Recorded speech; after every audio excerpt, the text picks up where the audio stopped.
तर मुंबईची तहान भागवणाऱ्या 7ही धरणांमध्ये किती पाणीसाठा शिल्लक आहे त्यावर एक नजर टाकूयात। अप्पर वैतरणामध्ये 0%, मोडक सागरमध्ये 15.65%, तानसामध्ये 27.35%, मध्य वैतरणेला 11.82%, भातसा या धरण क्षेत्रात 4.60% पाणीसाठा शिल्लक। मुंबईच्या धरणांनी अक्षरशः तळ गाठलेला आहे। तर मुंबईतील 7ही धरणांमध्ये 1,25,452 दशलक्ष लिटर पाणी साठा आहे।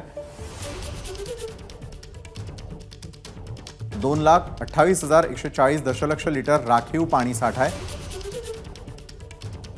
गेल्या वर्षीच्या तुलनेमध्ये यंदा 5.64% पाणी साठा कमी आहे। तर आजपासून मुंबईत 5% पाणी कपात लागू करण्यात आली आहे। तर 5 जून नंतर 10% पाणी कपात केली जाईल।